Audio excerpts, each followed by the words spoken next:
Do you know that sense of feeling at war within yourself? Part of you really wants a healthy relationship with food, to love yourself, to feel good in your body. But a part of you is trying to keep you stuck, trying to keep you where you are. And you sort of maybe even go back and forth between these two, and it's frustrating and it's confusing, and honestly, it's quite draining. So why might not all of you be on board with change? To put it simply, in my experience, this is because we all have values, things that we value in life about ourselves, about our experience here on earth that are different. My values are different to your values, and we all have needs. And the trickiness comes in is that when our food restraint or binge eating or difficulties with food or body control are meeting some of these values for ourselves, or they're meeting some of these needs. Our values and needs are so incredibly important to us, aren't they?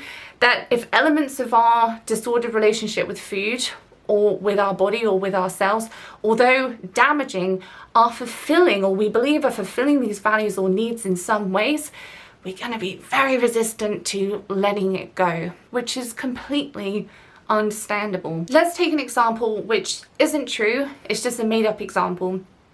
If I value connection, which I think a lot of us do, in fact I'd probably say that's more in the needs category, and I am also believing that in order to be lovable or appreciated or really worthwhile, I need to look a certain way or be a certain size. To move towards a place of healing my relationship with food and healing my relationship with my body is going to be perhaps harder than if that association and belief wasn't there. And if I can meet that value and need in a very satisfying and real way, which of course we can have connection in any body and with any relationship with food, then once I've done that, the strength perhaps behind my drivers for having a disordered relationship with food and my body weaken. If I have a need or a value to be happy, and I associate or have the belief that I need to be as attractive as I possibly can in order to be happy, and then I also have a belief that I need to have a certain body size, a certain body weight in order to be as attractive as possible, then somewhere in the sort of background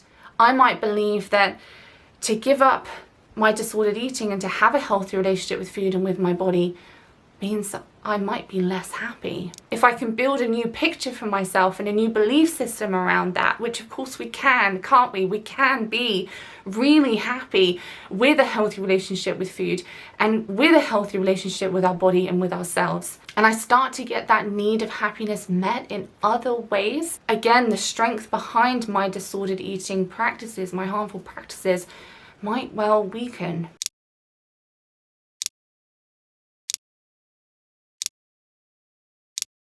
My point that I'm trying to make is, if you feel confused about why you seem to want to hold on to your disordered eating and want a healed relationship with food at the same time, then you're really not alone in this. This is really common. If our disordered eating didn't serve us in some way, albeit in a very flawed way, we wouldn't develop disordered eating in the first place. If we can find out what our values are and how our current practices are meeting them and find better practices to serve those, and I believe then it's much easier and faster to create the positive change and create the life that we want. If you want to find out what your values are that drive your behaviour, then you probably do so through journaling and self-exploration. I believe you can absolutely do this on your own. You can also come and join us in group coaching, as this is one of the steps that we will be taking and one of the things that we're going to be looking at. And I will do it with you. I will elicit your values with you so that you have a clear understanding of what they are. And then we can start looking at getting you unstuck. If that's something that you're interested in